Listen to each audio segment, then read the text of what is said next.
All right. Namaskar, everybody. Let's do 1 minute kirtan, and then we'll continue with the 16 points. So I hope that on the chat while I'm doing kirtan, you can see on the chat who's doing what. And that's it.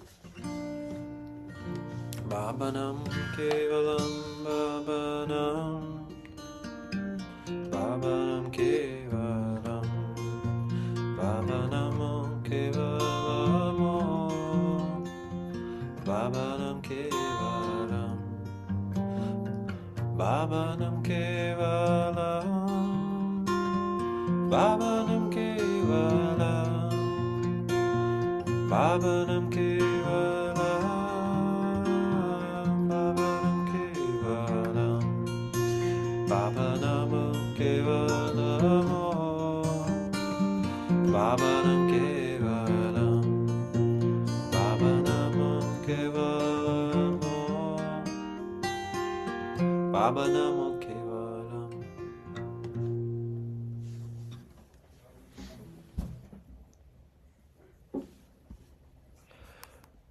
Okay, so we are continuing, and the first Shila that we're gonna do is number 9, so 9 to 16.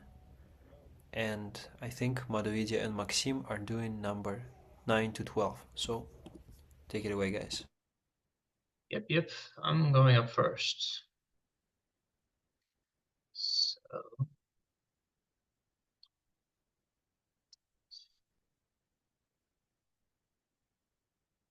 I'll be straightforward. I was not particularly inspired by what I've read, but I think I understood the gist of it with what I've seen. So my points are 9 and 10, which correspond to do sadhana regularly and observe uncompromising strictness and faith towards the Ista. So here's a handful of quotes, as well as some food for thought for each section. So in what I've discovered, sadhana is essentially the spiritual practice in of itself. Specifically, the way the books as well as the website that I used defined it, it came down to the expansion of the person's mind. And the main thing that was particularly impactful in what I've seen so far is that it must be done consistently, which actually goes back to what Dada was talking about.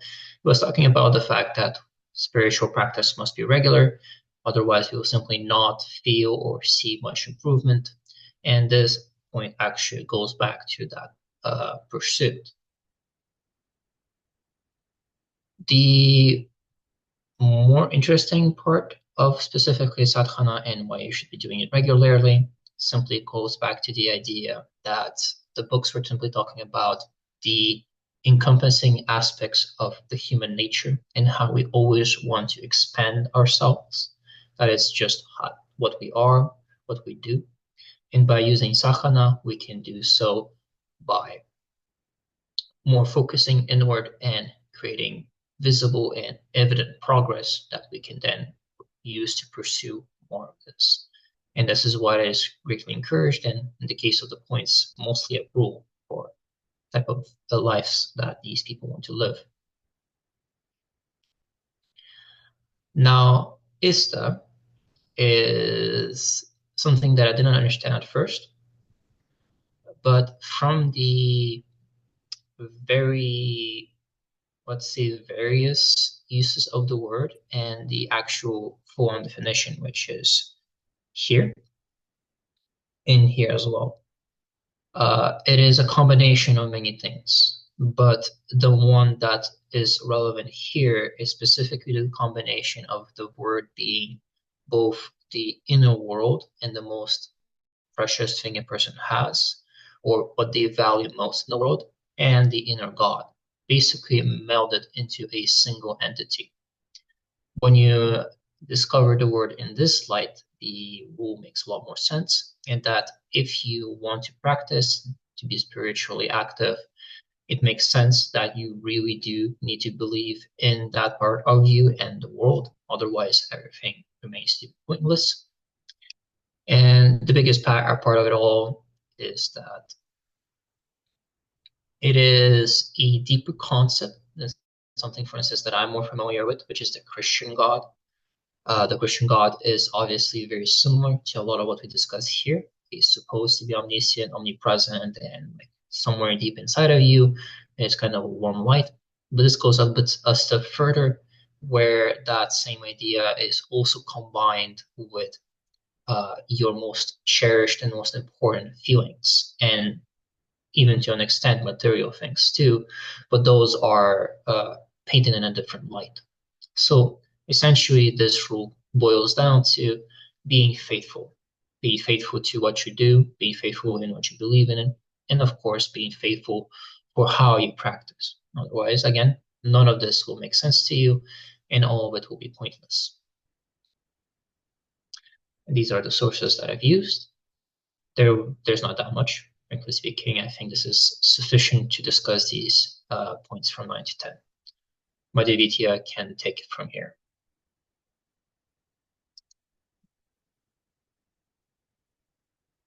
Short and sweet, I think.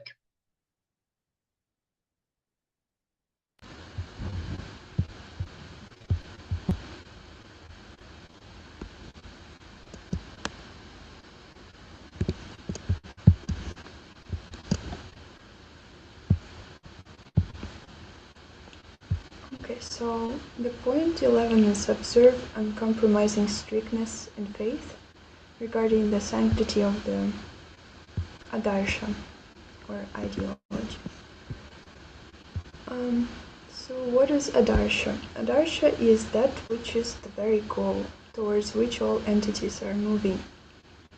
The word adarsha is derived from a, fish, plus kain. When the feminine suffix onyx is added to the word adarsha, we get the word adarshi, which means a mirror. What human beings wish to become is their adarsha. Human beings are constantly on the move, but the question is, what is the culminating point?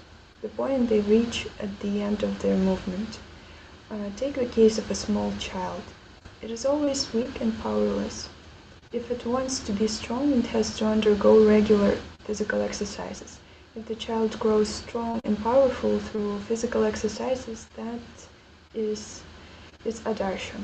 That is to say, adarsha is a state endowed with particular qualities. Now, when human beings do not move towards that state, what happens?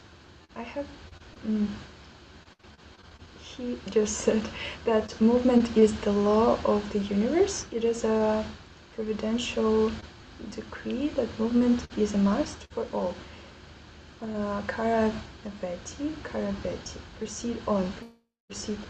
Naturally, human beings must keep on moving ceaselessly, but supposing one does not have a goal, then one's movement will be like that of a rudderless ship sailing on stormy sea. If you keep rowing a boat without a fixed goal, all your labor will go in vain.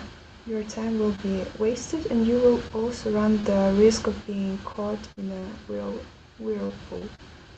Therefore, human beings must always have an adarshan, an ideology before them.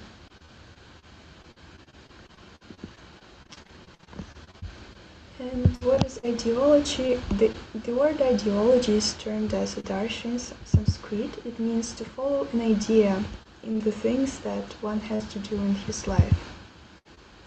It has an impersonal element, but when one follows a personality, it is called as ishta. Suppose someone has an ideology to serve humanity. The service is an impersonal element. Social service is not the name of man. Social service is not the thing with whom you can love or express your heart's sorrows and pleasures. You cannot make it the best of ideals, the ultimate ideal of your life. Therefore, social service is an impersonal entity, and it is an ideology. I should do everything which is for my liberation and also for the welfare of humanity. This is ideology. There is another meaning of the word ideology. It means a mirror. When we look at it, we can observe ourselves. Similarly is our ideology. Every human being should follow his ideology. Human life is an ideological flow. Those people who have no ideology in life are not human beings. One can recognize other men to the extent that he follows his ideology. The life of man devoid of ideology is like an animal life. To follow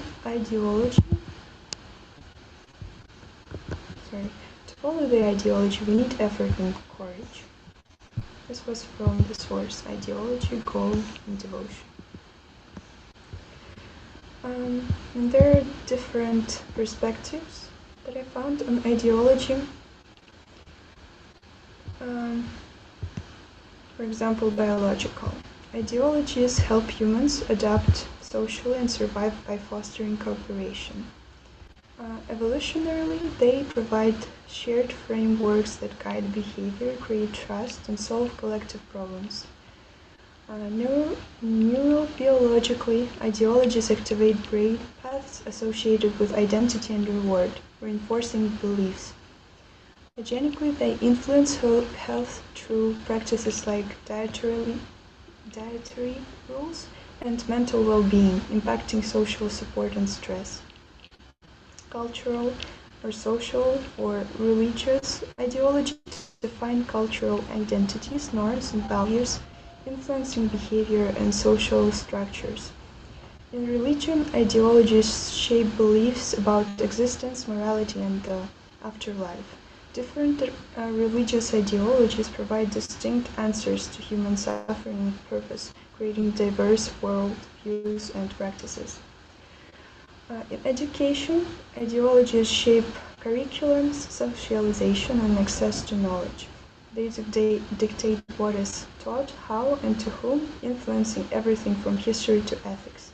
Education socializes individuals into societal ideologies, affecting values like gender, race, and authority. Spiritual ideologies guide the search for meaning and transcendence, offering frameworks for understanding existence and the divine. They include moral codes and practices like prayer or meditation that aim to foster spiritual growth and create communities of shared belief. Cognitive, psychologically, ideologies shape how we think, process information, and form identities. They influence cognitive biases like confirmation bias and can lead to cognitive dissonance when beliefs are challenged. Ideologies also shape our self-concept and influence personal behaviors and relationships. And philosophical. Such ideologies shape our understanding of truth, morality, and society. They influence ethical systems, political structures, and knowledge, shaping our approach to justice, governance, and human nature. There could be also potential negative influences of ideology and how we can approach it.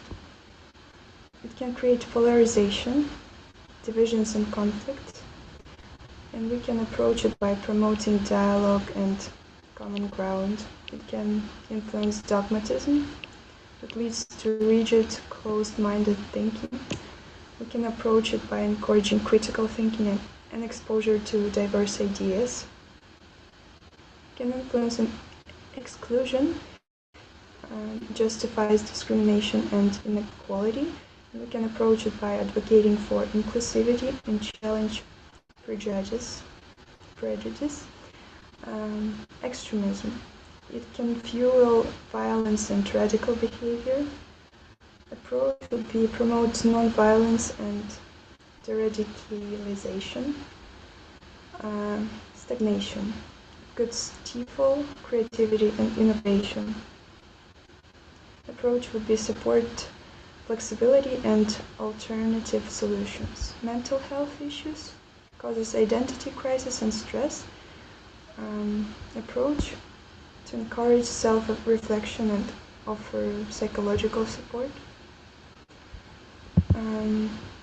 Manipulation could be used to control or deceive others. We would approach it through education, media literacy, and empower individuals. And resistance to change. It could block progress and adaptation. Approach would be promote adaptability and reform. Okay, and point 12 is to observe uncompromising strictness and faith regarding the sanctity of the supreme command.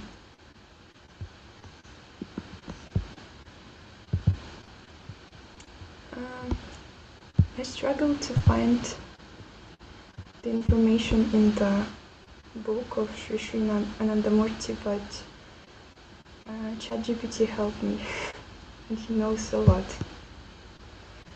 So the first point is spiritual focus and guidance.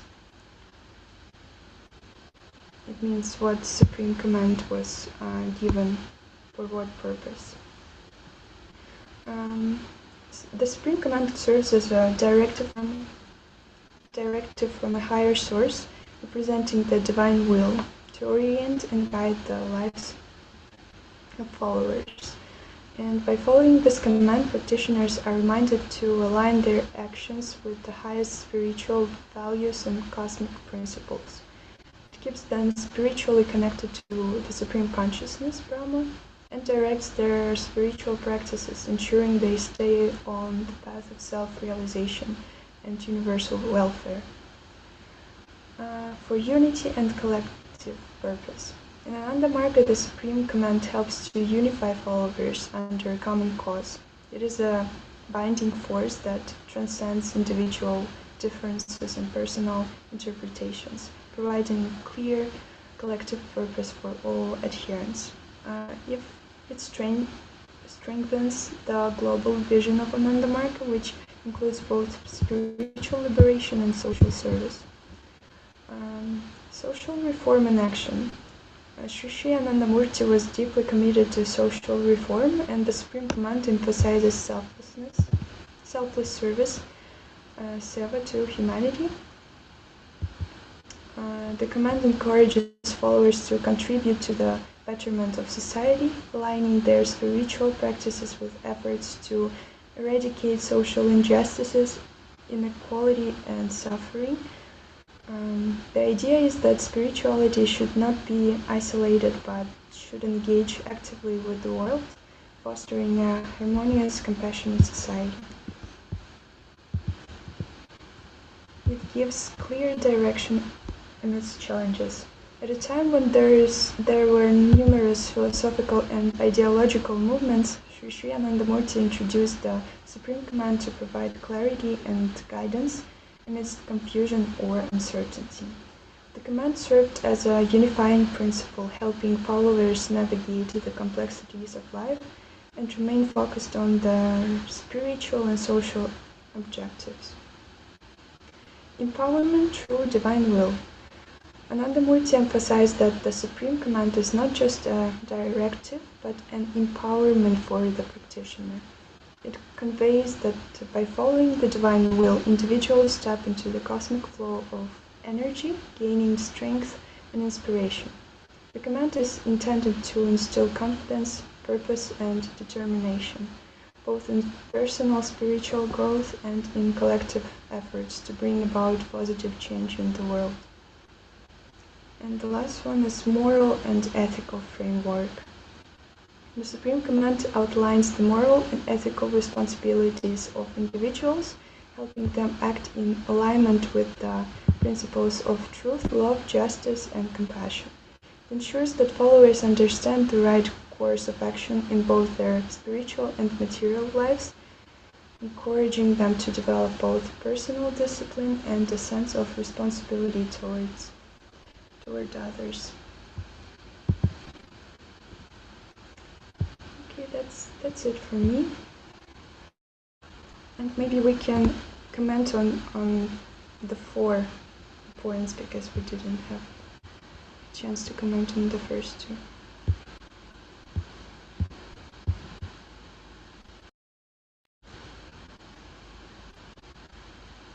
Interesting perspectives on ideology. Yeah, I think if we were to do even more research into them, um, we can see how it frames our existence.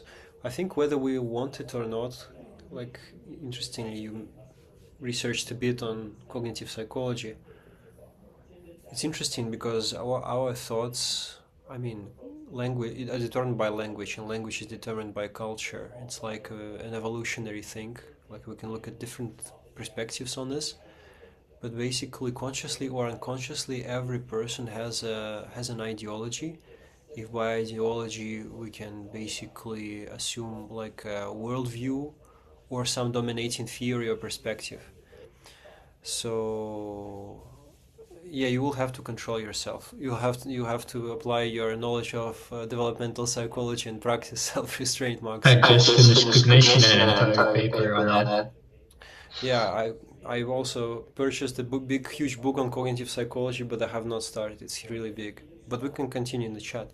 But anyways, I think it's important to kind of continue viewing this from different perspectives, but to put it like very simply from the Tantra Yoga perspective, every human being, every person, it helps us to we are me like as Viktor Frankl said, we are meaning making meaning making creatures, so we need to understand the goal of life. And it's very interesting that in Tantra Yoga, God is also presented as a concept of bliss, and or in other words, like infinite happiness.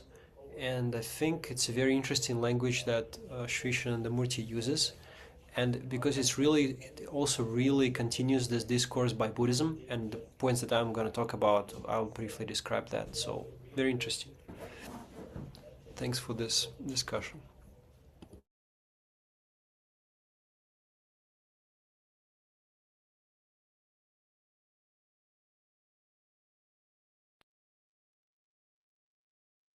Anyone else wants to add anything?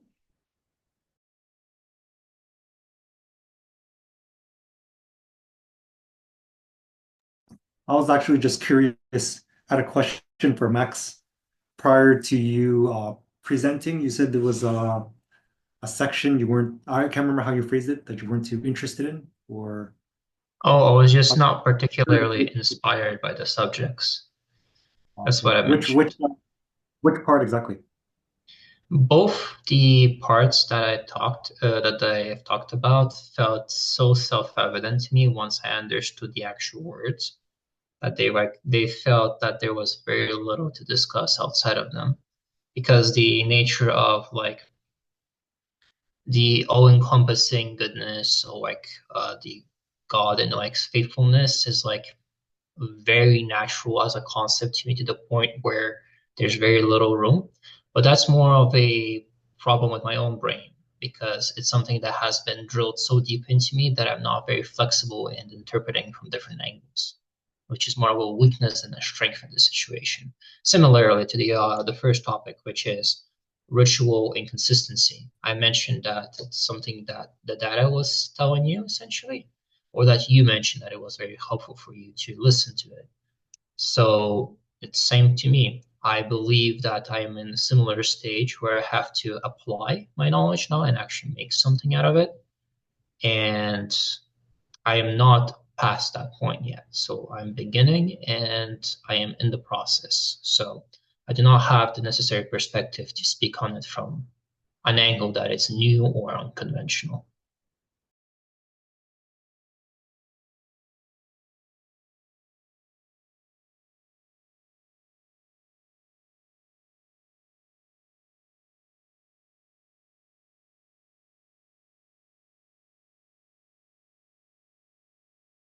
All right, let's go on. Atmaram, you're gonna go next.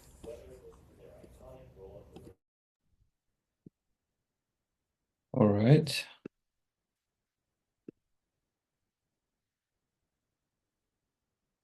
Can you see my screen? Yes, yes, yes. Okay. Yeah, so I have points number 13 and 14. And first one is observe uncompromising strictness in faith regarding the sanctity of the conduct rules. So the conduct rules are essentially these 4 points, which is a summary of what we have been discussing for the last few months. First point is observe Panchajanya Shila, 15 Shilas in daily life. The second is follow directions in connection with physical, mental, spiritual, and social aspects of life given in Charya. The third one is observing uncompromising strictness in faith regarding the sanctity of Ishta, Darsha, and the Supreme Command and the conduct rules. And the fourth is strictly adherent to the code of 16 points. So this point kind of summarizes all other aspects that we have discussed.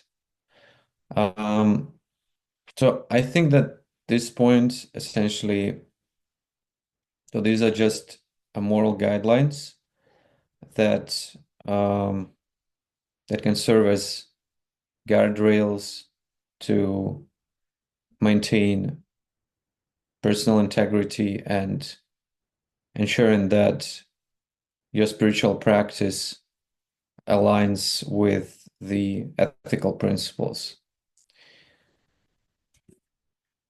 I don't know what to add here, so I think it's all in the videos that have been recorded in the last few months.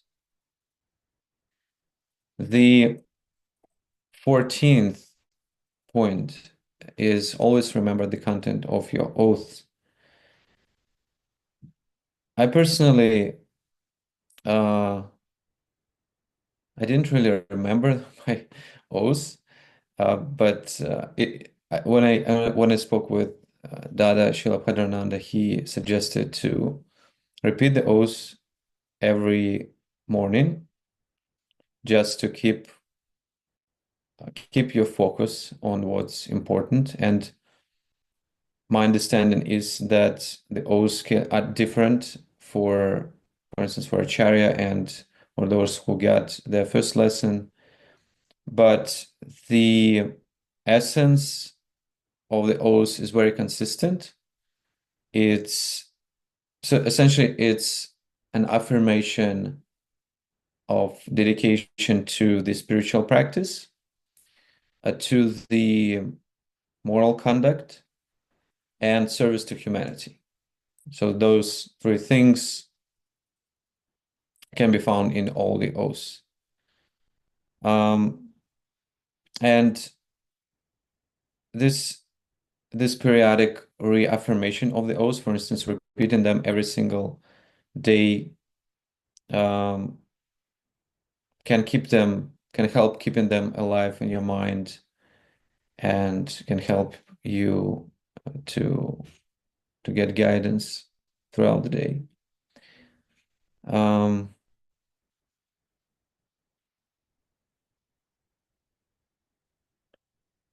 Yeah, I think that's pretty much it. I didn't find the oaths in the electronic edition, so I didn't put them in here on the slides, but I'm pretty sure that you know the oaths. Could you post them in chat? No, because again, I know them, but I haven't found them in the electronic edition.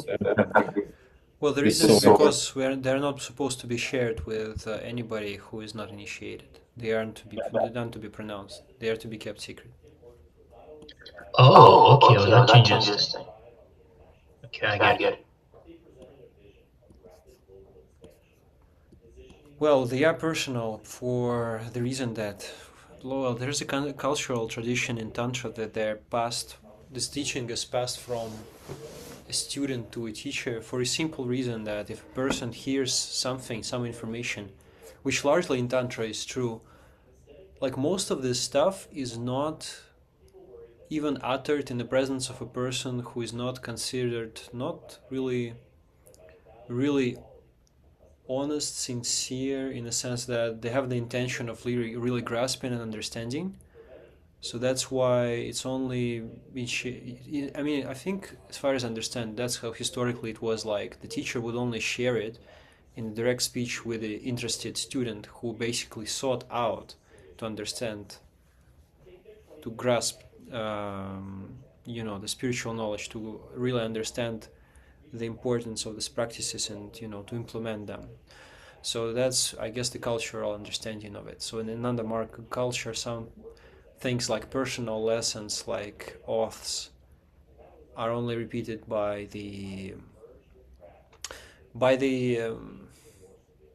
students, by the disciples. And that's why maybe you mentioned, Maxim, that you had an issue with understanding the concept of Ishta.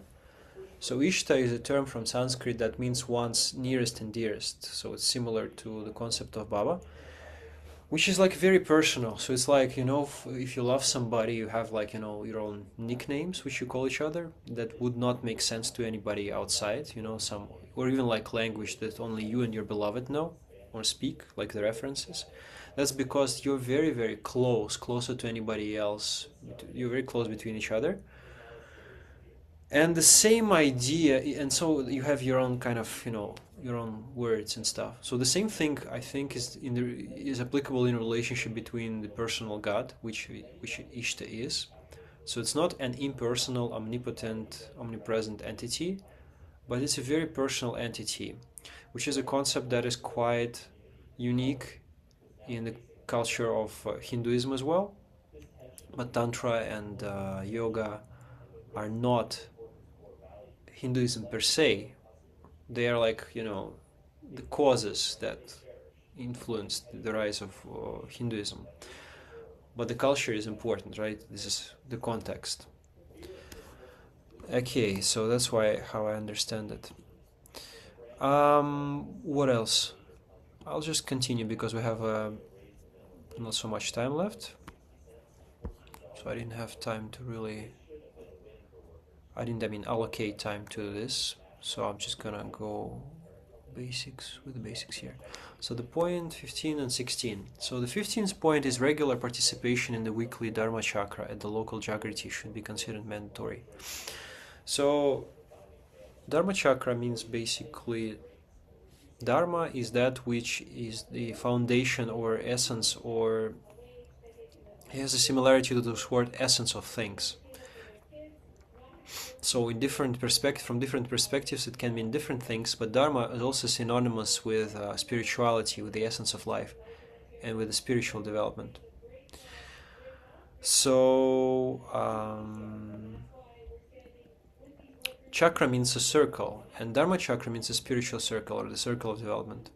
Sorry, just one moment. I want to ask people to make the TV a little bit lower.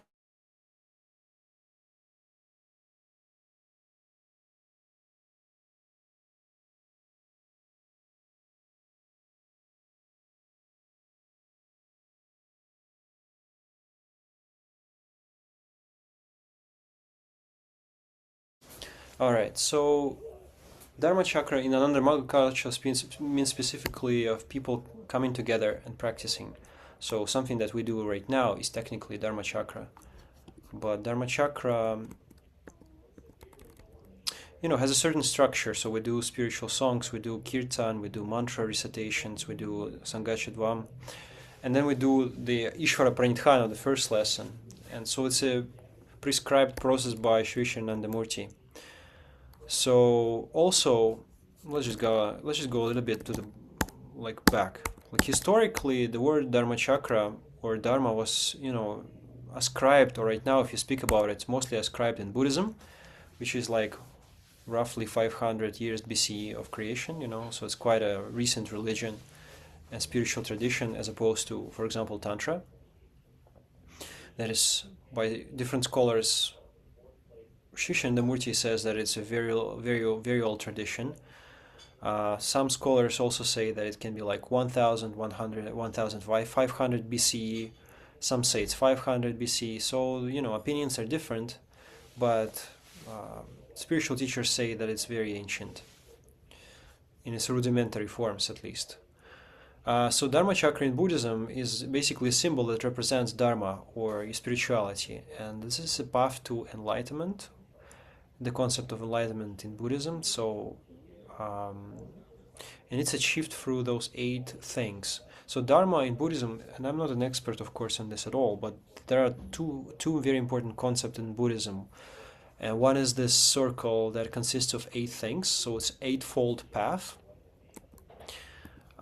So right view, right thinking, right speech, right action, right livelihood, right diligence, right mindfulness, and right concentration. So of course, maybe the translations aren't really accurate, but in other words, those are 8 different practices, holistic practices that lead oneself to the final goal of enlightenment. And the more important concept really is the Four Noble Truth. So the Buddhism is based on these things. The first one is that the truth of there is suffering or unsatisfactoriness. So dukkha means suffering. The second noble truth is the truth of the cause of suffering. There is a cause of suffering. The third noble truth is that there is cessation or ending of this suffering. And the fourth one is there is the path that leads one to the cessation of suffering. So supposedly those 8 things are the path that leads oneself to the cessation of suffering. So this is trying to understand the psychology of the human nature. That's what Buddha tried to do, the historical figure Gautama Buddha. So yoga is quite similar in this respect, but the focus is rather the human nature is not only to avoid suffering, but also to seek happiness. And what Buddhism, why is it sometimes called a negative religion or a spiritual tradition? Because basically it's talking about how to avoid suffering, and it's not really pro pursuing happiness per se. Whereas yoga is really pursuing happiness. It's like being proactively seeking this bliss, which is really also another word for unity or God or realization. But yeah, we could talk about from different perspectives about it. So behavioral psychology, it focuses on observable behaviors and not so much, as far as I understand, on the internal or like motivations, like cognitive psychology, for example, would. But basically, could be through the practices such as meditation, compassion, and ethical living, like things that I mentioned in the beginning, those things could be addressed. But if you want to really understand the deeper thing, we have to, study other perspectives as well, including, cognitive psychology. So Tantra Yoga understanding of Dharma is different from Buddhism. Basically, Baba Oshishandamurti says that there are 2 broad categories of dharmas. One is animal dharma and another one is godly dharma. So the animal dharma is basically 4 things: eating, sleeping, survival, and procreation. So those are the things that animals and humans share, and humans also have the 4 things that include expansion, that include flow, and that include altruism, service, and establishment in unity. So 8 things in total. Those create human dharma. So the object of both animal and spiritual dharma, it says here, are the same: to get pleasure. But in animal dharma, the intensity of pleasure is limited. So in other words, if we just focus the activities of eating, sleeping, having sex, and surviving, I think in other translations it's called fear, or it's human nature to have fear. I mean, it's animal nature to have fear. So we get very limited pleasure from those things, right? So whereas the spiritual dharma is more basically able to give us more subtle and more happiness. So this word the Sanskrit saying here is that one does not get infinite happiness from limited things, one gets them only from infinite thing. So that's the psychology of Tantra Yoga, of the human nature. So yeah, I've already explained what we should do, but I think from the perspective of behavioral psychology, another important aspect, even social psychology, it's important to understand who we associate with, because as we think, so we become, and where we go, it influences us. With whom we talk, it influences us. Cultural aspect is very important. What we do, behavioral aspect is very important, because if we do it regularly, the idea here is to, from action, go through the path of establishing habit, and eventually establish character, and the character eventually establishes a person in this infinite happiness, if the conduct is right. So I think in this respect, Tantra yogic approach, which of Ananda Marga, is similar to the Buddhism, that we have to basically, in order to achieve what they call enlightenment and what yogis call bliss, or in Aristotle would call it eudaimonia, or good spirit, we have to establish through actions, we have to establish habits, and through habits we have to establish character. So we're established in that, in all spheres of life. So it's very interesting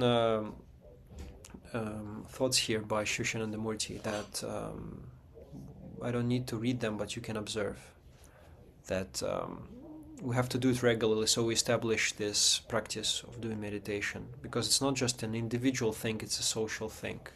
Spirituality is a social thing, at least from the Ananda Marga's perspective.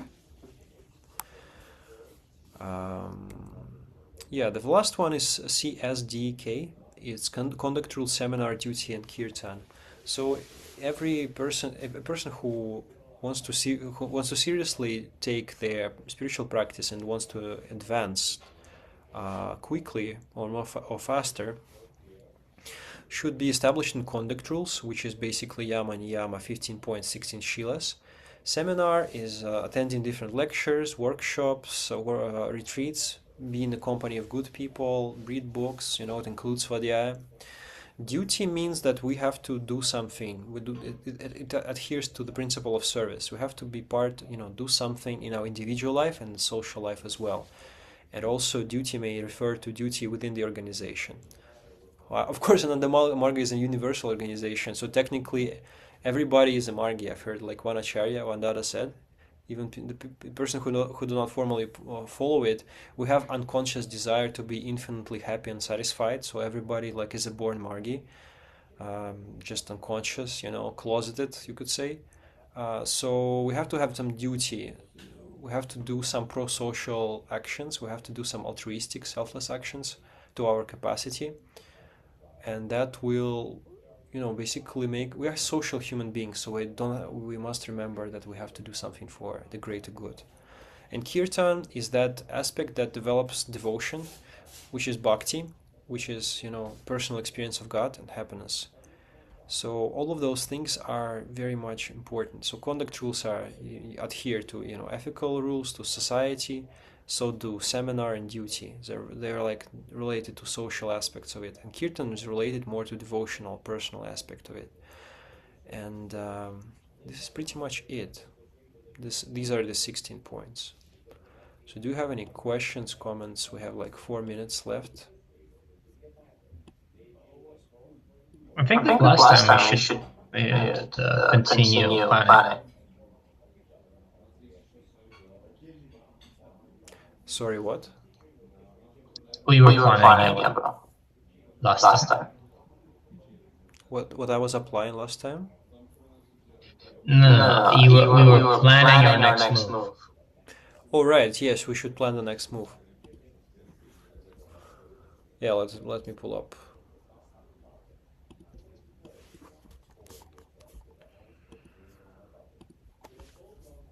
I think we pretty much... Let's see. So first we'll stop recording the session.